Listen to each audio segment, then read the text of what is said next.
Good evening. एक बार बता दीजिए आप लोग कि ऑडियो वीडियो विजिबल है, सब सही है। Good evening Rita.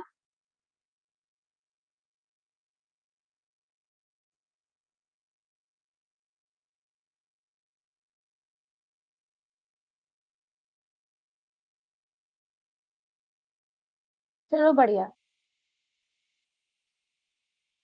ठीक है। तो मैं एक बात बता दूं, जो बच्चे अभी क्लास में पहली बार आ रहे हैं वो पहले जाके पुरानी वीडियोस जो भी हैं वो देखेंगे, और उनमें अगर कोई चीज क्लियर नहीं होती है तो आप फिर पूछ सकते हैं, ठीक है। और सर, ये जब आप फिलर फॉर्म ऐप को खोलिएगा तो एक चैट ऑप्शन आता है पॉलिटिकल साइंस के लिए भी, उसमें आप अपने क्वेश्चन पूछ सकते हैं, ठीक। आज हम लोग इंटरनेशनल रिलेशंस के जो भी थ्योरीज का पार्ट होता है उसको हम लोग कवर करेंगे, ठीक है। अभी तक जिन जिन बच्चों ने पिछली क्लासेस नहीं देखी है उनको घबराने की जरूरत नहीं है, क्योंकि इस क्लास में हम न्यू न्यू थ्योरीज को ही देखने वाले हैं, ठीक है। कल हम लोगों ने रियलिज्म और आइडियलिज्म और नॉन रियलिज्म को हम लोगों ने कवर किया था, और आज हम लोग देखते हैं कि कौन कौन सी ऐसी थ्योरी जिनको हम लोग आज कवर करेंगे, ठीक है।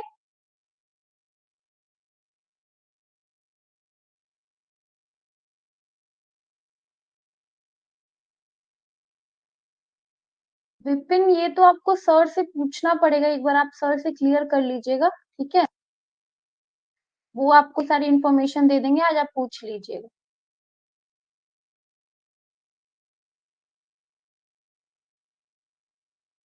तो देखिए,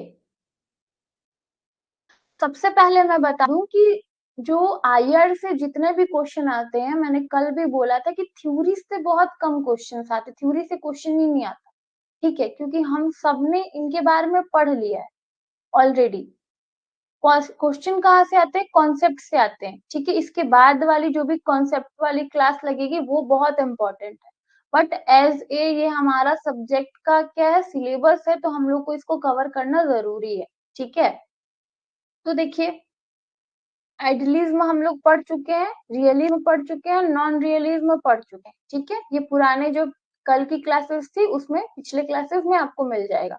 आज हम लोग पढ़ेंगे स्ट्रक्चरल मार्क्सिज्म, ठीक है, सोशल कन्वर्जिज्म और न्यू लिबरलिज्म, ठीक है। और बाकी जो बचेगा वो हम लोग कल की क्लास में करें। स्टार्ट करें।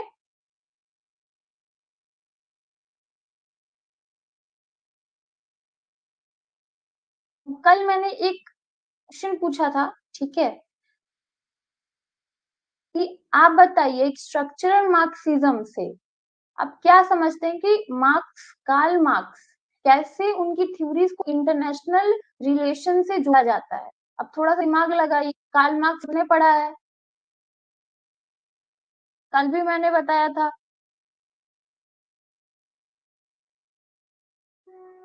कि कौन से ऐसे अप्रोचेस है उनके बारे में बात होगी, ठीक है, स्ट्रक्चरल मार्क्सिज्म में। तो वो क्या क्या होगा, ठीक है। वो जो वर्कर्स थे उनके बारे में बात करेंगे, क्योंकि इंटरनेशनली वो अपने देश को छोड़ के दूसरे देश में जाके क्या कर रहे थे, इन सारी चीजों का अध्ययन कर रहे थे, तो इसीलिए ये बहुत जरूरी चीज है। तो वो वर्कर्स के बारे में बात कर रहे थे, उस समय कैपिटलिस्ट था, तो कैपिटलिस्ट के बारे में बात कर रहे थे, तो इन्हीं सारी चीजों को हम लोग इंटरनेशनल रिलेशंस में भी पढ़ेंगे, जैसे आपने कार्ल मार्क्स में पढ़ा था और मार्क्सिज्म में पढ़ा था, ठीक है। हाँ, पूंजीवाद। शुरू करते हैं। तो स्ट्रक्चरल मार्क्सिज्म को कहते हैं संरचनात्मक मार्क्सवाद। अब कुछ देखिए, हर अलग-अलग कोई भी थ्योरी दे रहा है तो उसका कुछ ना कुछ, कोई ना कोई समर्थक होता है। तो क्वेश्चन में से समर्थकों में से ही आता है कि आपको 4 समर्थक का नाम दे देगा और उसमें से किसी एक को हटा देगा, ठीक है? और वो आपसे पूछेगा कि इसमें से कौन समर्थक स्ट्रक्चरल मार्क्सिज्म का हिस्सा नहीं है। तो वहाँ पे आप क्या हो जाएंगे, कंफ्यूज हो जाएंगे, क्योंकि थिंकर्स तो बहुत सारे हैं। तो हम लोग कोशिश करेंगे कि ज्यादा से ज्यादा जो थिंकर्स है उनका नाम हम लोग याद रखें, ठीक है? तो सबसे पहले कौन से थिंकर आते हैं?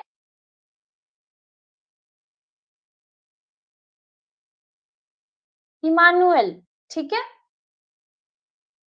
वॉलस्टीन।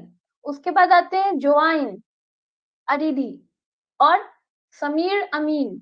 उसके बाद आते हैं एडवर्ड गुडरफ्रेक एंड एड्रिक हॉब, एक सेकंड, हम्म, एरिक हॉब्सबॉम जैसे प्रमुख विद्वान शामिल हैं। अब ये नाम इसीलिए थोड़े कंफ्यूजन वाले होंगे क्योंकि ये हमारे नॉन इंडियन थिंकर्स में से होंगे, ठीक है? तो इनके नाम ऐसे ही होंगे, आपको याद करना पड़ेगा कोशिश करके। तो इन लोगों ने क्या किया था, स्ट्रक्चरल मार्क्सिज्म को, संरचनात्मक मार्क्सवाद को क्या किया था, समर्थक किया था, सपोर्टर्स थे, ठीक है? और ये वीवीआई है।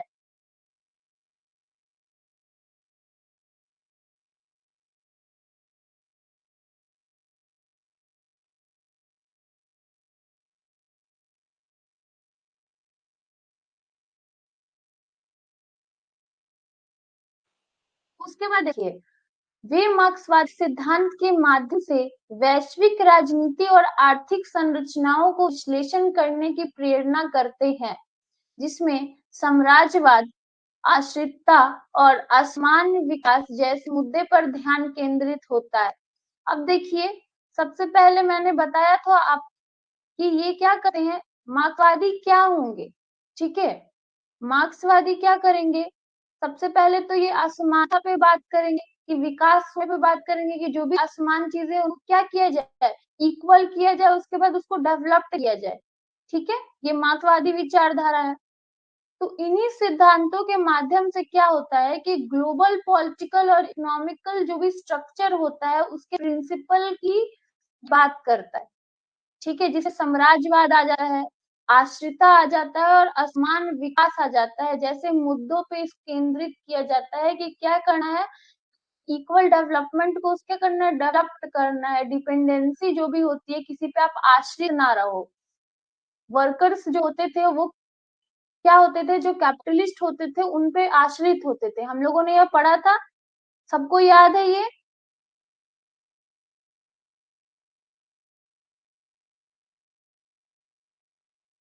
तो वो चाहते थे, ठीक है, तो इस विचारों को जो भी सपोर्ट कर रहे थे वो ये चाहते थे कि कोई किसी पे आश्रित ना रहे, ठीक है? और ये ग्लोबल पॉलिटिकल वे में क्या हो, एक ब्रॉड वे में ये लोगों के पास पहुंचे।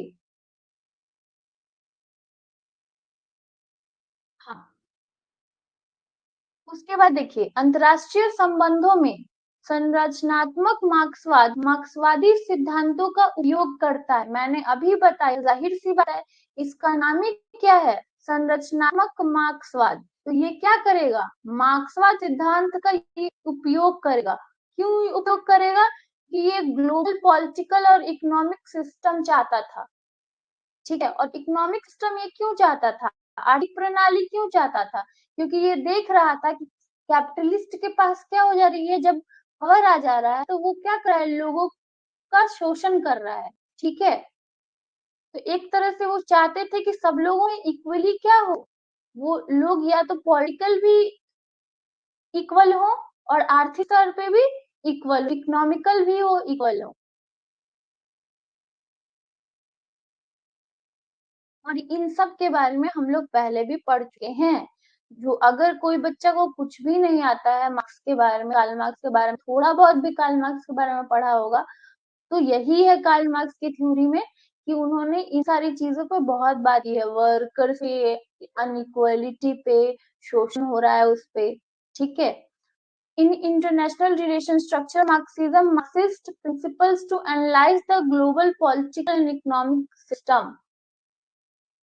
इसमें पूंजीवादी संरचनाओं का कैसे अंतरराष्ट्रीय संबंधों का आकार देते हैं, इस पर ध्यान केंद्रित किया जाता है और राजनीतिक मुद्दों में आर्थिक हितों, वर्ग संघर्ष, साम्राज्यवाद की भूमिका पे जोर दिया जाता है। इसमें क्या होता है कि कैसे कैपिटलिस्ट ने, ठीक है, फोकस किया था, जो कैपिटलिस्ट ने ही बनाया था एक तरह से इंटरनेशनल रिलेशंस को, ठीक है। और जब इस तभी लोग समझेंगे कि जब कैपिटलिस्ट आया था उस समय बहुत ज्यादा क्या चल रहा था, वर्ग संघर्ष चल रहा था। तो एक तरह से इन्होंने क्या बोला है कि राजनीतिक मुद्दों पे जो भी आर्थिक हित होते हैं उस पे इन्होंने बात करने की बात बोली है, वर्ग संघर्ष का सपोर्ट करते थे कि वर्ग संघर्ष नहीं होना चाहिए, साम्राज्यवाद की भूमिका इन्होंने जोड़ दिया है, ठीक है। तो ये कुछ इश्यूज थे उस समय जिसपे फोकस बहुत ज्यादा रहता था। Clear?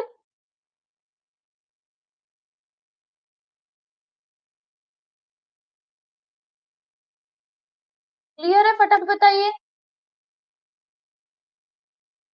Focused on how capitalist structures shapes international relations and emphasized the role of economic interest-class conflict and imperialism in political issue.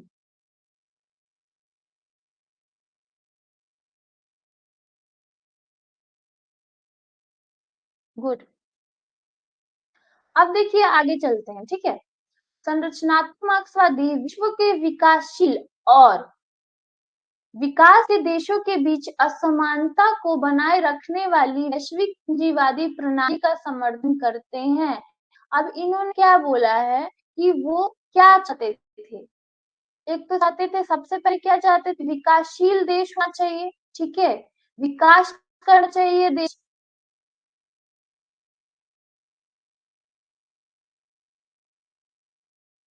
एक सेकेंड।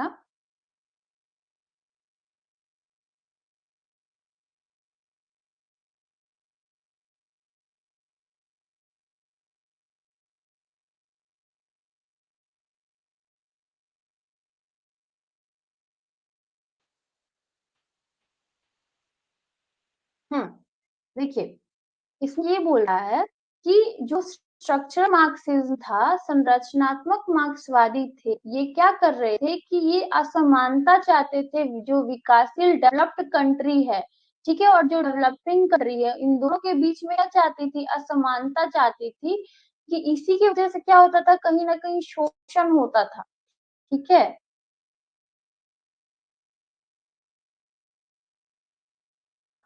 वो अंतरराष्ट्रीय संस्थाओं और संगठनों की भूमिका की भी आलोचना करता था। तो याद रखिएगा कि इसमें उन्होंने आलोचना की है, अंतरराष्ट्रीय जो भी संस्थाएं होती थी, इंस्टीट्यूशन होते थे, ठीक है, ऑर्गेनाइजेशन होती थी, इन सबके क्या करते थे, आलोचना करते थे। जैसे कि विश्व बैंक, विश्व बैंक की इन्होंने, वर्ल्ड बैंक की आलोचना की है, IMF की आलोचना की है, ठीक है, जो पूंजीवादी प्रभुत्व को मजबूत करने में सहायक होते थे। सीधे बात है, ये जो कैपिटलिस्ट को एकदम जड़ से हटाना चाहते थे, क्योंकि ये क्या करते थे, मार्क्सवादी विचारधारा को फॉलो करते थे। और मार्क्सवादी विचारधारा कैपिटलिस्ट को क्या बोलती थी कि कैपिटलिस्ट को जड़ से उखाड़ देना चाहिए, खत्म कर देना चाहिए, ठीक है।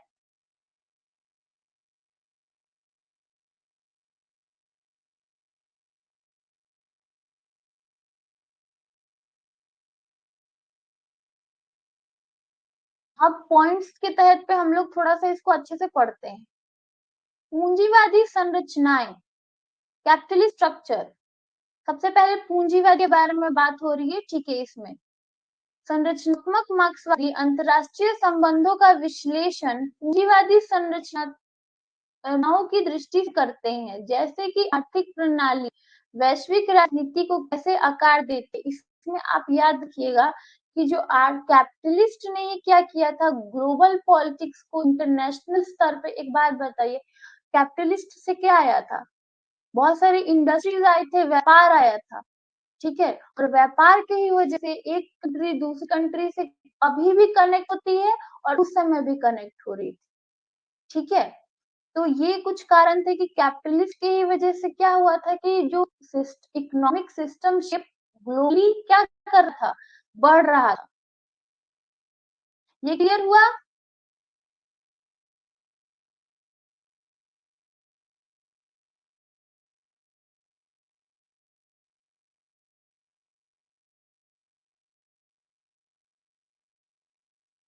Capitalist structure Marxist analyzes international relations in the terms of capitalist institution, including how economic systems shaped global politics.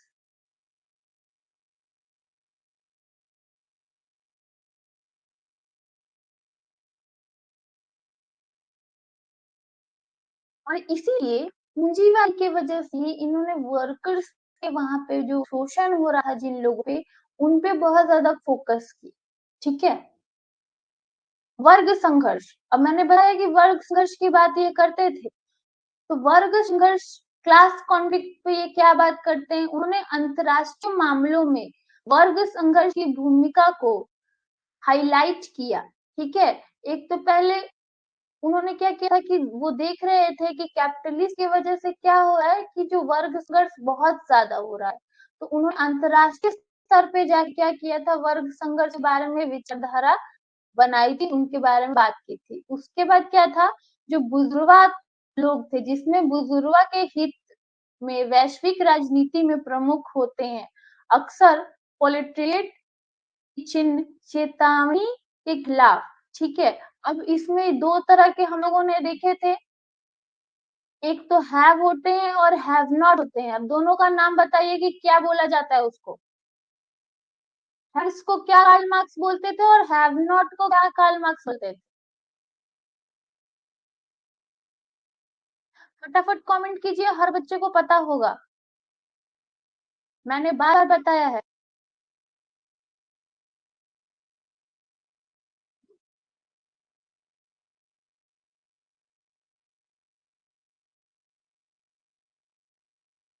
सर्वहारा वर्ग और दूसरा,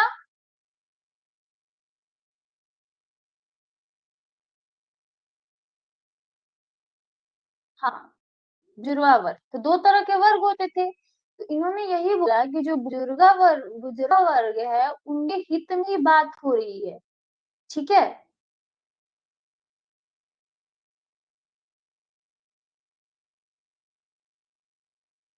उनके हित की बात करते थे। और जो कैपिटलिस्ट होते थे उनको हमेशा चेतावनी की बात करते, वार्निंग बात की बात करते क्लास कॉन्फ्लिक्ट्स में। He highlighted the role of classes conflict in international affairs in which the interest of oligarchies dominate global politics, often against the marked warning to the permanent, ठीक है। उसके बाद क्या आया, साम्राज्यवाद और शोषण आया। अब शोषण के खिलाफ इन्होंने हमेशा से आवाज उठाई।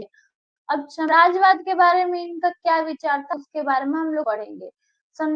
संरचनात्मक मार्क्सवादी यह दावा करते थे कि साम्राज्यवाद पूंजीवाद में सहमति है और यह विकसित पूंजीवाद राज्यों द्वारा विकासशील देशों को शोषण को ले जाता है। अब इसमें देखिए क्या बोला जा रहा है कि जो विकसित देश होते हैं, विकसित देश क्या हो, उनके पास पूंजीवाद होंगे वो, ठीक है। तो वो क्या करेंगे, जो विकासशील देश होंगे उनको क्या करेंगे, शोषण करेंगे, ठीक है।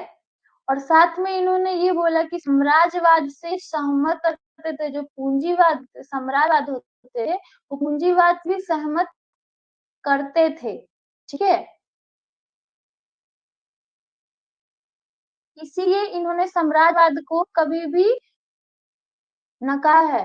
याद रखिएगा आप, साम्राज्यवाद के भी खिलाफ थे, शोषण के भी खिलाफ थे, इन दोनों के खिलाफ थे ये। Imperialism and exploitation. Structural Marxism claimed that the imperialism are embedded in capitalism and led to exploitations of developing countries by advanced capitalist states.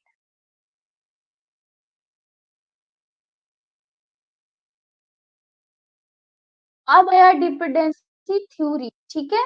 आश्रित सिद्धांत क्या होता है? अब आश्रित से आप समझते हो कि आप किसी पे डिपेंडेंट हो, ठीक है? वे आश्रित सिद्धांत का उपयोग करते थे। तो जो भी स्ट्रक्चरल मार्क्सिज्म होते थे, वो क्या करते थे? डिपेंडेंसी थ्योरी का वो क्या करते थे? इस्तेमाल करते थे, ताकि विकासशील देश आर्थिक रूप से विकसित पूंजीवादी राष्ट्र के अधीन से आश्रित हो जाए, ठीक है?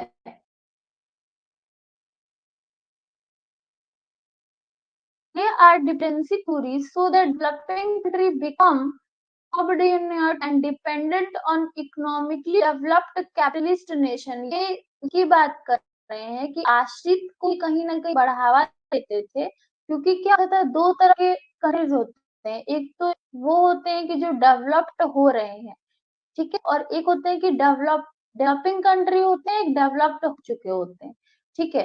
जो डेवलप हो चुके होंगे उनको उन्होंने क्या बोला कि वो पूंजीवाद कैपिटलिस्ट वो से स्ट्रांग होते हैं। तो एक जो अभी डेवलप्ड हो रहा है उसको किसी पे आश्रित होना पड़ेगा, ठीक है। और इससे क्या होगा? उनका शोषण होगा। शोषण के तो ये खिलाफ थे। तो इस तरह की कुछ थ्योरीज पे बिलीव्ड करते थे।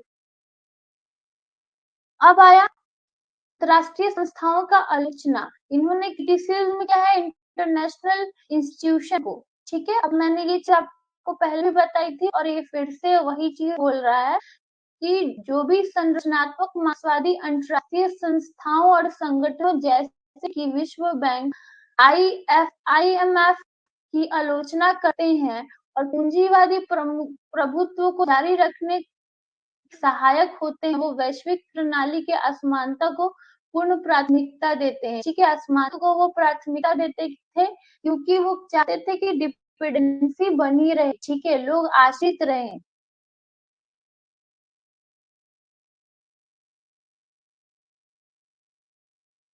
और यहाँ पे क्या होता है कि थोड़ी सी इनकी जो स्ट्रक्चरल मार्क्सिज्म है वो मार्क्सिज्म से थोड़ा सा अलग हो जाता है, यही कारण है, ठीक है।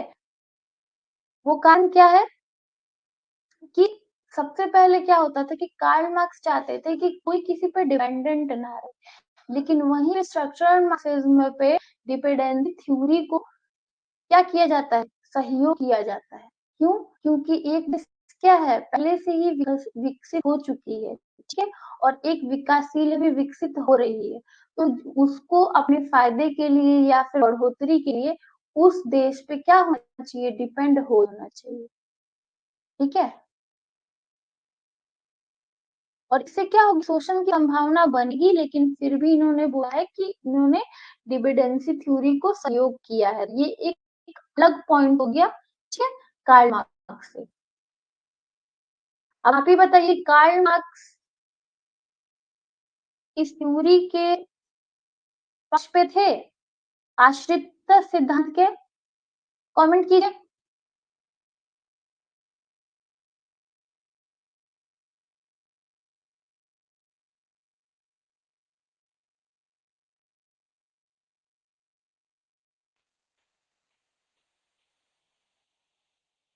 बिल्कुल, तो यहाँ पे डिफरेंस आई, क्योंकि हम लोग पढ़ रहे हैं तो लोग उस में पढ़ेंगे, डिफरेंस में पता चले, ठीक है, कि कार्ल मार्क्स और जो स्ट्रक्चरल मार्क्सिज्म है, जो इंटरनेशनल वे में हम लोग जिसको पढ़ रहे हैं, इंटरनेशनल रिलेशंस में पढ़ रहे हैं, उसमें क्या डिफरेंस है।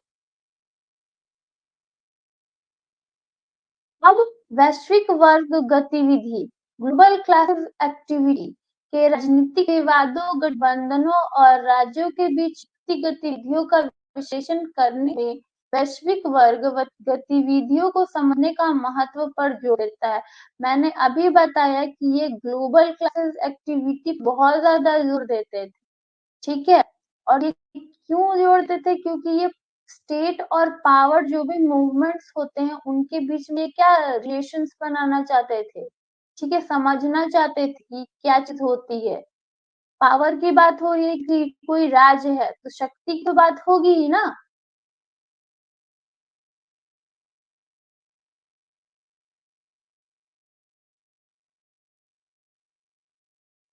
बिल्कुल सही विपिन। देखिए, ट्रांसफॉर्मेटिव पोटेंशियल, अब देखिए परिवर्तनात्मक क्षमता, अब संरचनात्मक मार्क्सवादी विद्वान वैश्विक सामूहिकता और पूंजीवादी शासन को चुनौती देने के लिए सीमाओं पर को पार करने के लिए अंतर्राष्ट्रीय एकता और फोल्टेरिए के द्वारा सामूहिक कार्रवाई के माध्यम से परिवर्तनात्मक परिवर्तन की संभावना देखते हैं और एक और समान विश्व कर्म सृजित करते हैं। अब इन्होंने यहाँ पे क्या बोला कि परिवर्तन हो सकता है, परिवर्तनात्मक क्षमता है। अब क्या करेंगे, जो भी पूंजीवादी चुनौती आ रही है और वैश्विक सामूहिकता आ रही है उसकी सीमाओं को पार कर लेंगे। ठीक है, हम लोग किस चीज पे बात करेंगे, जो भी इंटरनेशनल, ठीक है, सॉलिडरिटी होती है, एकता के ऊपर इन्होंने बात की है कि एक राष्ट्र दूसरे राष्ट्र से क्या रहेगा, मिलजुल के रहेगा, एकता के साथ रहेगा। ठीक है, तो इससे क्या होगा, ट्रांसफॉर्म हो सकता है, परिवर्तन आ सकता है, क्योंकि कैपिटलिस्ट तो शोषण करना चाहते थे। ठीक है, तो इन्होंने मिलजुल कर रहने की बात बोली है।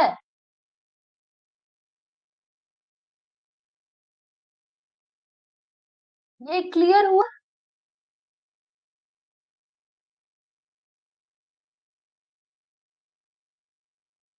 फटफट कमेंट कीजिए।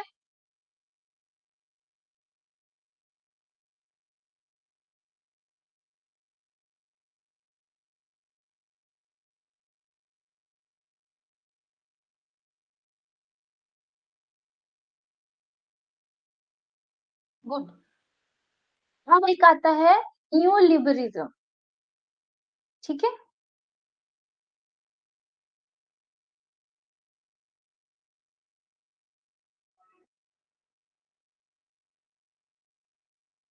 न्यू लिबरलिज्म एक आर्थिक और राजनीतिक विचारधारा है जो मुक्त बाजारी विकास, फ्री मार्केट डेवलपमेंट, नियमों की कमी, ये कोई भी नियम नहीं चाहते थे, निजीकरण चाहते थे, प्राइवेटाइजेशन चाहते थे, अर्थव्यवस्था में सरकारी हस्तक्षेप को कम करने पे जोर देते थे। इसका मतलब है कि जो भी इकोनॉमिक चीज हो रही थी उसमें ये क्या चाहते थे कि जो गवर्नमेंट का कम से कम, एक सेकेंड,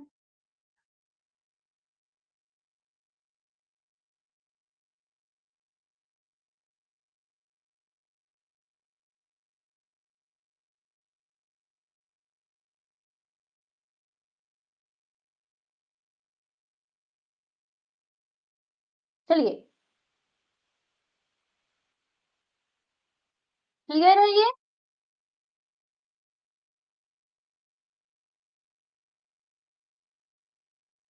लाइट चली गई, लेकिन मेरी आवाज आ रही है ना?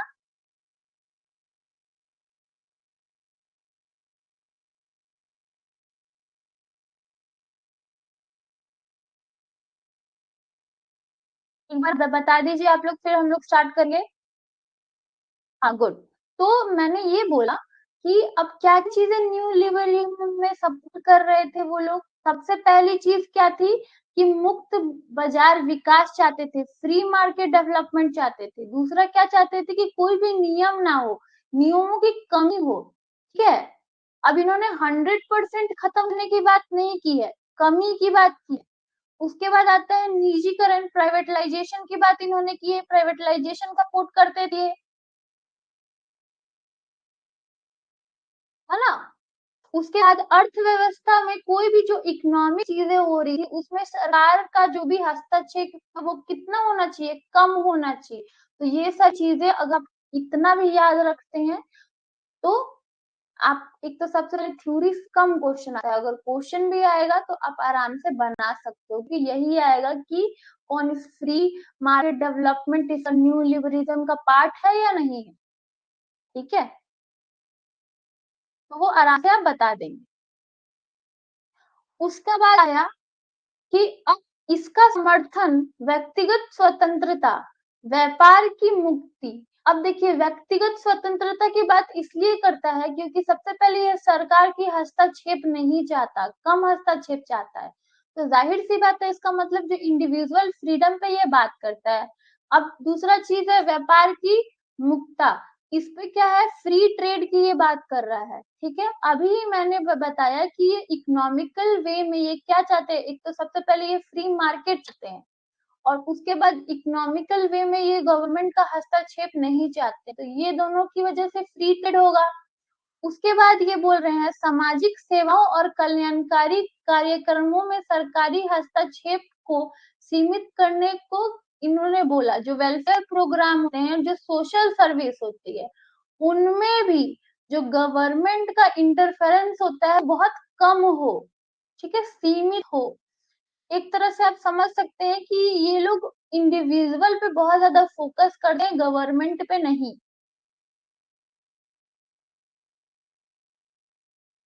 ठीक है।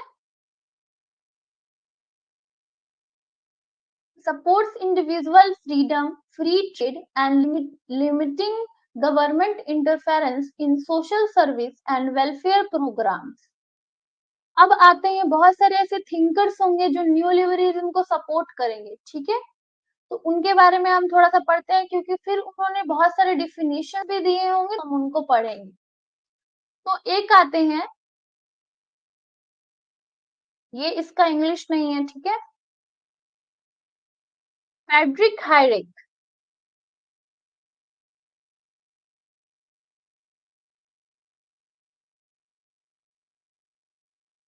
हाँ, ये तो इंग्लिश नहीं है।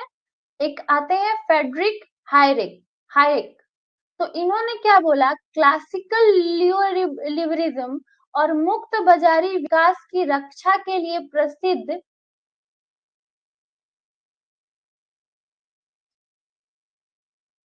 क्योंकि ऑस्ट्रियाई अर्थशास्त्र और दार्शनिक, इसका मतलब जो क्लासिकल लिबरलिज्म है, इसकी बात किसने की थी, फ्रेडरिक हाइक ने।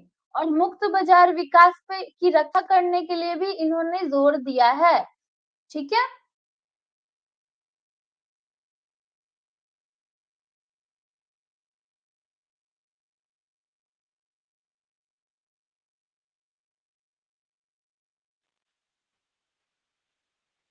उसके बाद दूसरे थिंकर्स आते हैं, तो अलग अलग थिंकर्स ने अलग अलग लिबरिज्म के बारे में यहाँ पे बात की है, तो ये इसको याद रखिएगा। उसके बाद आते हैं मिल्टन फ्रीडमैन। इन्होंने क्या बोला है, ये मुक्त बाजारी विकास के बारे में बात करते थे और मौद्रिकता के बारे में बात करते। मौद्रिकता को प्रोत्साहन के लिए प्रसिद्ध अमेरिकी अर्थशास्त्री और नोबेल पुरस्कार विजेता थे। तो ये एक अमेरिकन इकोनॉमिस्ट थे और नोबेल प्राइज विनर थे, और इन्होंने क्या बात किया था, फ्री मार्केट डेवलपमेंट के बारे में बात किया था, और मौद्रिकता मोनेटाइजेशन के बारे में बात किया था, ठीक है, सिंपल वे में अगर समझे तो। उसके बाद आते हैं लुविंग वॉन मिसेज। इन्होंने क्या बोला, ऑस्ट्रेलिया अर्थशास्त्री और ऑस्ट्रेलियन स्कूल ऑफ इकोनॉमिक के प्रोत्साहक, जो मुक्त बाजार और व्यक्तिगत स्वतंत्रता को महत्व देते हैं। तो इन्होंने क्या बोला, अब अलग अलग थिंकर्स अलग अलग लिबरलिज्म के बारे में बात करेंगे, लेकिन हम लोग ने फर्स्ट स्लाइड में पहले ही पढ़ लिया था कि न्यू लिबरलिज्म में क्या है, इंडिविजुअल फ्रीडम भी आता है, और क्या आता है, फ्री ट्रेड भी आता है, फ्री मार्केट्स भी आते हैं, ठीक है। तो ये फ्री इंडिविजुअल फ्रीडम को भी सपोर्ट करते थे और फ्री मार्केट को भी सपोर्ट करते थे। क्लियर?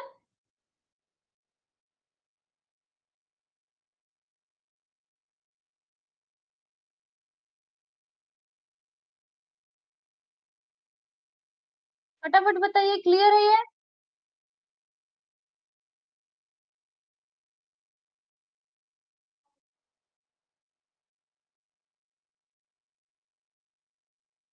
गुड।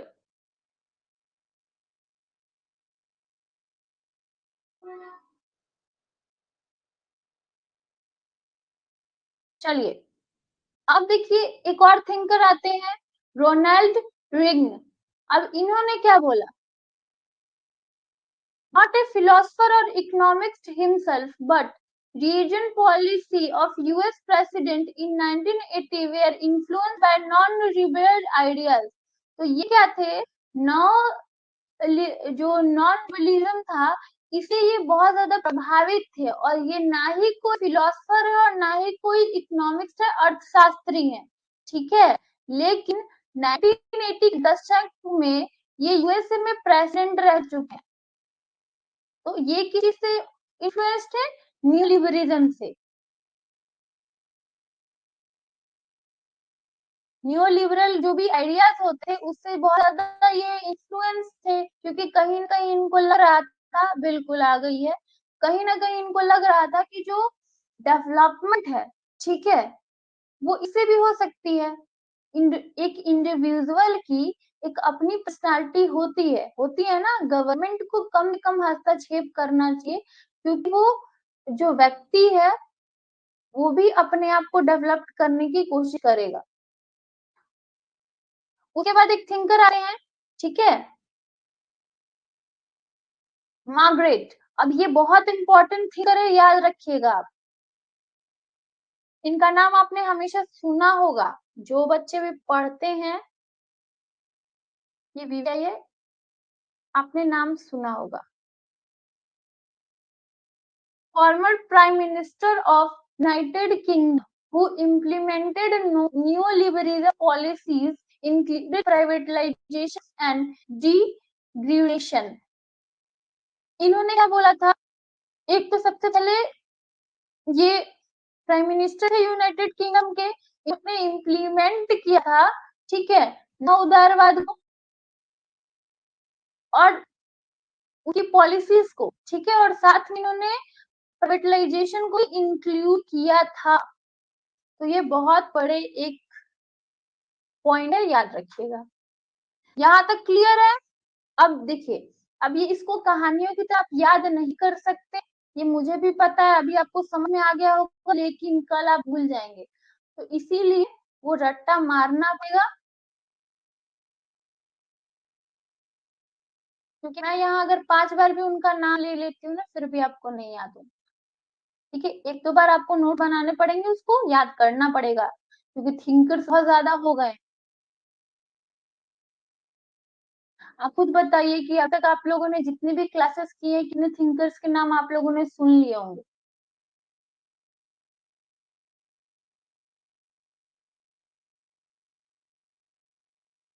फिर मैं हवाई बात तो मैं करूंगी ही नहीं, है ना, कि मैंने अभी बढ़ा दिया और आपको बस दिमाग में घुस गया, याद करना पड़ेगा। अब देखिए, थिंकर्स हम लोगों ने पढ़ लिया और उन्होंने क्या क्या सपोर्ट किया ये पढ़ लिया। अब डेफिनेशन क्या होता है, क्योंकि अभी तुमने उनके बारे में जाना, अब बहुत सारे ऐसे थिंकर्स आए हैं और उन्होंने डेफिनेशंस दिए हैं, ठीक है, उसके बारे में हम लोग पढ़ते हैं। तो सबसे पहले थे फेडरिक, ठीक है, हायक।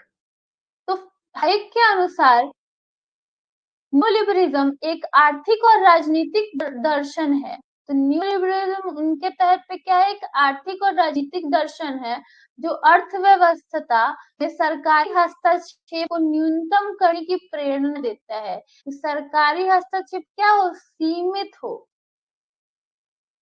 मानता है कि मुक्त बाजार और प्रतिस्पर्धी संसाधन विनियमन और आर्थिक विकास के नेतृत्व करते हैं। इसमें ये बोला है कि एक तो फ्री मार्केट जो होता है वो क्या करता है? आर्थिक विकास पे बहुत ज्यादा मदद करता है, ठीक है।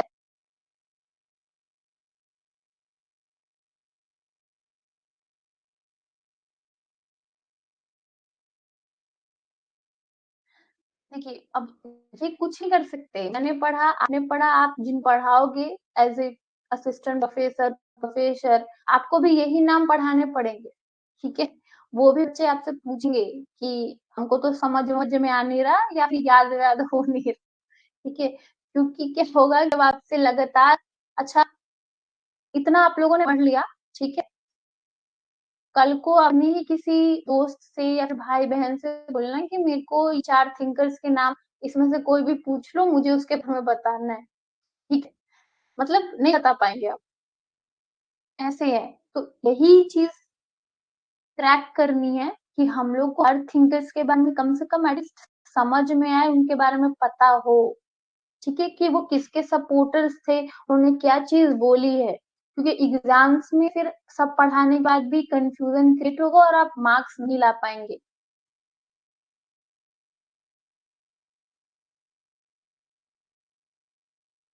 यूजीसी अब इतना सब कुछ प्रोवाइड कर रही है, जेआरएफ दे रही है, स्कॉलरशिप दे रही है, इतना आसान तो नहीं होगा ना, इसीलिए कॉम्प्लिकेटेड बना देता है ना ये सारी चीज़ें।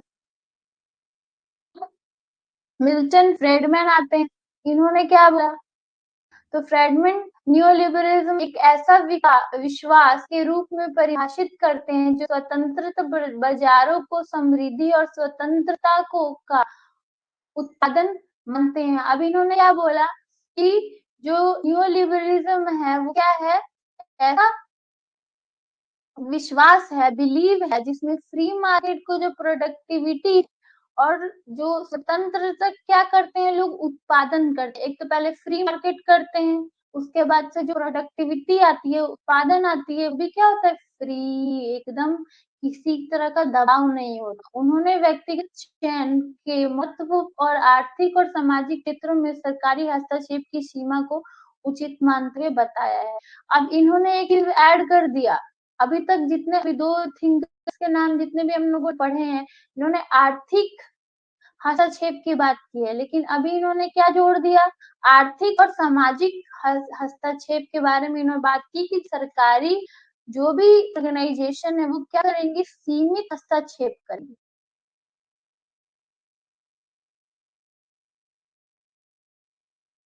इंडियन में इसीलिए देखिए, आप अगर विदेशों में चले जाएंगे तो वहां पे जो इंडियन थिंकर्स है ना, उनके बारे में, क्योंकि हम लोग के जो इंडियन थिंकर्स है वो ऑलरेडी विदेश में जाके भी अपना काम कर चुके हैं, ठीक है, और ऑलरेडी वो लोग क्या है, मिल्टन फ्रेडमैन जैसे है, तो वो लोग अपने जो, अब बताइए एक बात बताइए, सुभाष चंद्र बोस, ये आपको कुछ नया नहीं लग रहा है? वैसे ही उनको मिल्टन फ्रेडमैन का नया नहीं लग रहा, और साथ में हमारे भी थिंकर्स हैं, वो भी उनको नया नहीं, जो इंग्लिश थिंकर्स हैं उनके बारे में हम लोग कम जानते हैं, ठीक है, इसीलिए हम लोग, अगर आप किसी भी अननोन पर्सन से पूछ लीजिए कि मिल्टन फ्रीडमैन कौन है, तो उसको पता ही नहीं होगा।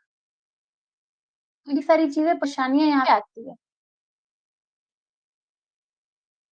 उसके बाद आते हैं लूडिंग वॉन मिसेज। अब इन्होंने क्या बोला? वन मिसेज के अनुसार न्यू लिबरल निजी संपत्ति के अधिकार, स्वतंत्र और स्वेच्छाएं की प्राथमिकता पे बढ़ावा देते हैं। ये निजी संपत्ति के अधिकार पे बात करता है, ठीक है, promotes private property rights, free enterprises, जो भी फ्री इंटरप्रेन्योर होते हैं उन पे क्या करता है? उनको सपोर्ट करता है, ठीक है।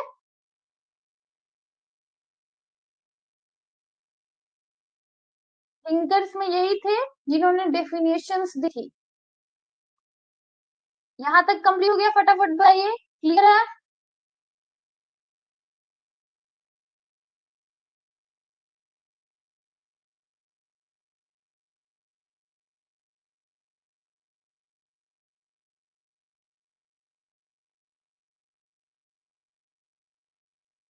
गुड।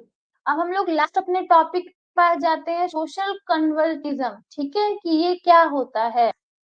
अब देखिए, सामाजिक निर्माणवाद, इसका हिंदी होता है, सोशल कन्वर्टिज्म का हिंदी होता है सामाजिक निर्माणवाद। तो अब ये क्या होता है? क्योंकि अभी तक हम लोग इसके बारे में जानते हैं कि सामाजिक निर्माणवाद क्या होता है, ठीक है, हिंदी में अगर जाने, लेकिन अभी तक इसके बारे में हम लोगों ने एज ए टॉपिक ही पढ़ा था।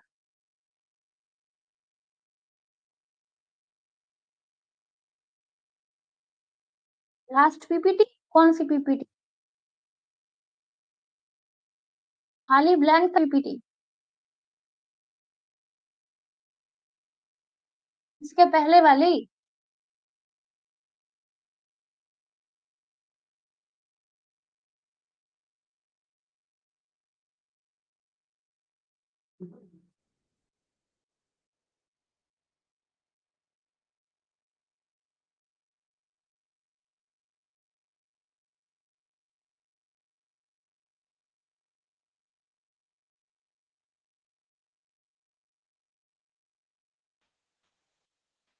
इसके बाद यही है, ठीक है।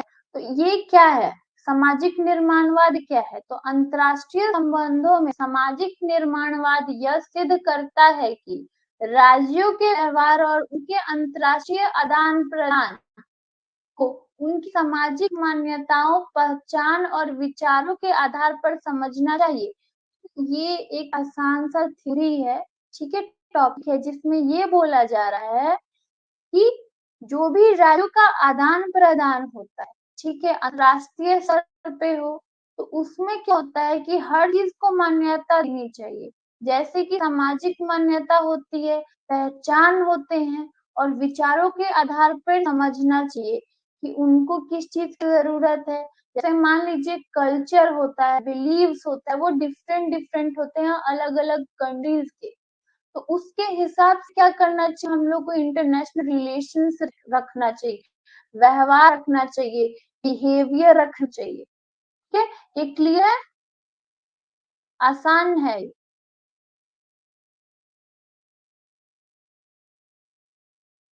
ठीक है, मैं एक बार लास्ट में उसको आपको मेंशन कर दूंगी, ठीक है, एक बार इसको पहले आप क्लियर कर लो। इसका मतलब यह है कि राज्यों, कार्यों और नीतियों को केवल शक्ति और संसाधनों के साथ ही नहीं, बल्कि सामाजिक मान्यताओं और मूल्यों के प्रभाव से ही समझना चाहिए। ठीक है, इसमें इन्होंने ये बोल दिया कि जैसे कि जाहिर सी बात है, कोई भी राज्य में कार्य होता है तो हम लोग नीतियों के हिसाब से ही समझते हैं, या शक्ति के संसाधन के साथ समझते हैं, ठीक है, कि क्या रिसोर्सेस हैं, पावर क्या क्या चाहिए, पॉलिसीज क्या क्या है। लेकिन इन्होंने बोला कि ये सिर्फ इतना ही काफी नहीं है। ठीक है, किसी भी राष्ट्र में और किसी भी राज्य से अपना संबंध बनाने के लिए क्या इम्पोर्टेंट है, साथ ही साथ सामाजिक मान्यता भी इम्पोर्टेंट करती है, और मूल्यों के प्रभाव को भी समझना जरूरी है कि सोशल बिलीव्स क्या होते हैं, वैल्यूज क्या होती हैं, उनकी अलग अलग वैल्यूज होंगी, उन सब को समझना उतना ही इम्पोर्टेंट है। यह दृष्टिकोण साझा भाषा, संस्कृति और ऐतिहासिक अनुभवों को महत्व को जोड़ देता है और अंतर्राष्ट्रीय सहयोग संघर्ष को प्रभावित करता है। इसमें इन्होंने ये बोला कि this approach emphasizes the importance of shared language, culture and historical experience that influence international cooperation and conflict। अब इन्होंने ये बोला कि आप सिर्फ इकोनॉमिकल ही में सिर्फ ट्रेड ही करने के लिए आप किसी भी एक राष्ट्र से नहीं जुड़ सकते।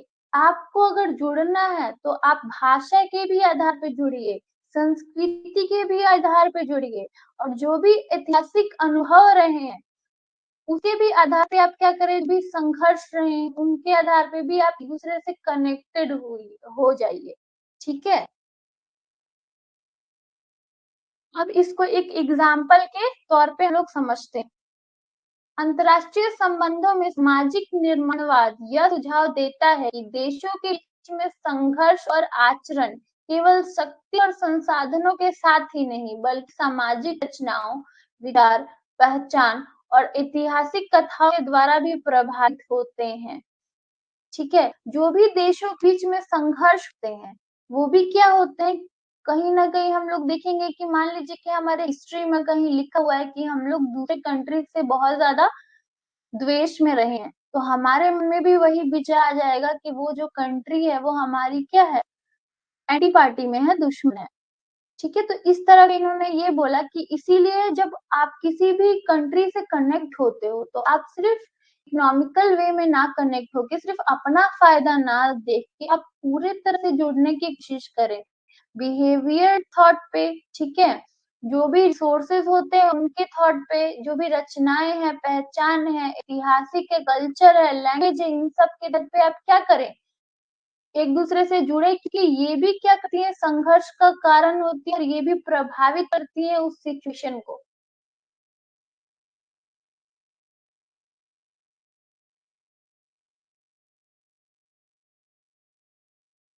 बहुत सारे ऐसे थिंकर्स आएंगे जो क्या करेंगे, सपोर्ट करेंगे इसको।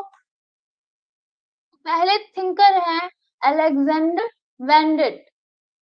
अब इन्होंने क्या बोला था सामाजिक निर्माणवाद पे, उनके सामाजिक निर्माणवाद पर काम और उनका तर्क यह है कि अंतर्राष्ट्रीय संबंधों में अव्यवस्था राज्यों द्वारा बनाई गई है। ठीक है, कि जो अंतर्राष्ट्रीय संबंध होते हैं उसमें जो अव्यवस्था है वो किसके द्वारा बनाई गई है, राज्यों के द्वारा ही बनाई गई है। उन्होंने सामाजिक संरचनाओं और मानकों की भूमिका पर जोर दिया जो राज्य के व्यवहार को आकार देती है। और उन्होंने क्या बोला है कि जो भी सामाजिक संरचनाएं हैं और मानकें होती हैं, he has emphasized the role of social structures and norms and shape the behavior of state। और यही क्या करता है, किसी भी सामाजिक स्तर पे भी क्या होता है, कोई भी राष्ट्र होता है वो सिर्फ आर्थिक स्तर पे ही क्या करता है, आकार नहीं लेता है, सामाजिक स्तर पे भी वो आकार लेता है ना। तो सीधे स्तर पे अगर समझा जाए तो आप ये समझेंगे, और फिर से यहाँ अप्लाई दीजिए, कुछ नहीं हो सकता।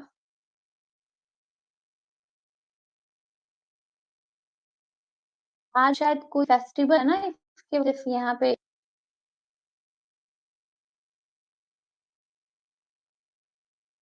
चले जा रहा है।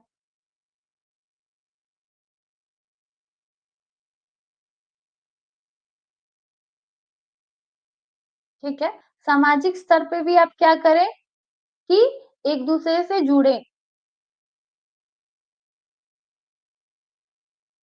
क्लियर है सब कुछ, बताइए फटाफट कमेंट कीजिए। उसके बाद आते हैं निकोलस ऑन ऑनउफ। ठीक है, तो इन्होंने क्या बोला, ऑनउफ को अंतरराष्ट्रीय संबंधों में निर्माणवाद के अवधारणा के लिए जाना जाता है। तो इनका नाम बहुत फेमस है, निर्माणवाद के लिए इनको जाना जाता है, जो राज्यों के कार्यों के आलोचना को आकार देने के लिए सामाजिक रचनाओं का अर्थ और मानव की भूमिका पर जोर देते हैं। कि क्या कर रहे हैं, जो राज्य के जो भी कार्य होते हैं और आचरण होते हैं उनको कार्य, ठीक है, उनको आकार देने के लिए लोग क्या करते हैं, सामाजिक रचनाएं, अर्थ और मानव की भूमिका देते हैं। जो वैल्यूज होते हैं, बिलीव्स होते हैं, एक्शंस होते हैं, वो भी डिपेंडेंट हो जाते हैं किस चीज पे, ठीक है, किसी भी राज्य को बनाने पे।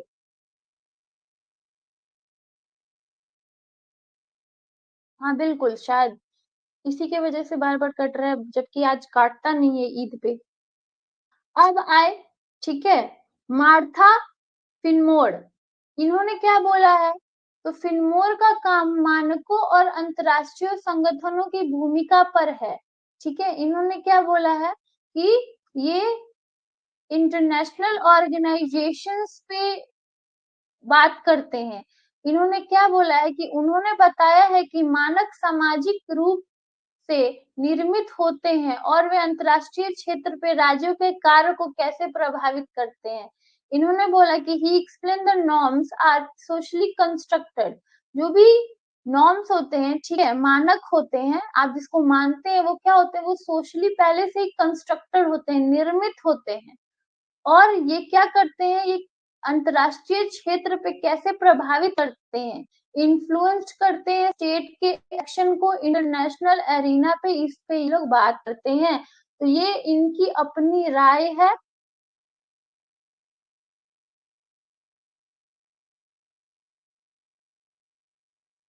के बाद आते हैं फेडरिक कॉल्सविल। तो ये क्या बोल रहे थे, तो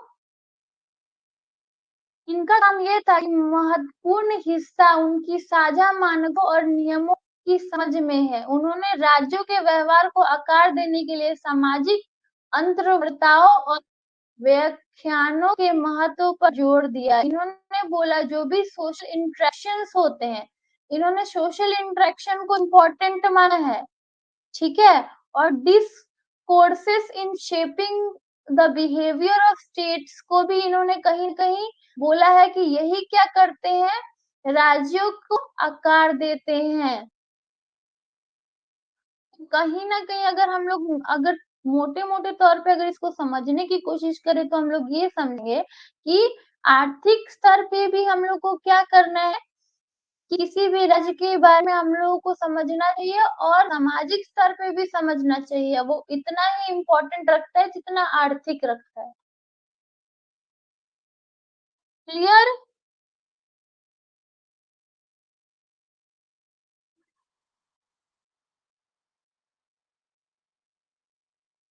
सबको क्लियर? यहीं तक आज की क्लास यहीं तक है।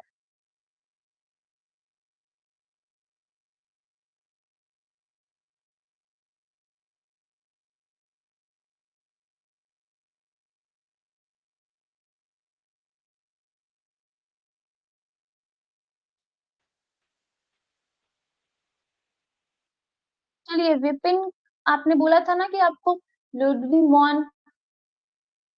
हाँ, सबको गुड नाइट। आप लोग जा सकते हैं, ठीक है? एक बार विपिन देख लें इसको, उसके बाद फिर कट करते हैं। Good night.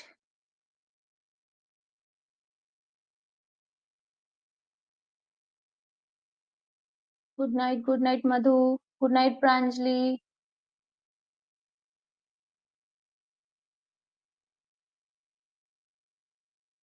ये सबको क्लियर?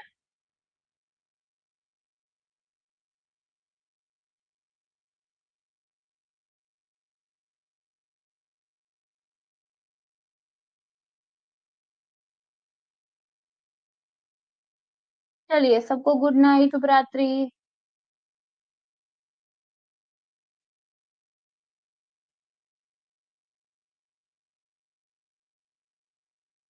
गुड। ठीक है विपिन, अब सब लोग अब जाइए। कल मिलते हैं हम लोग नेक्स्ट क्लास में।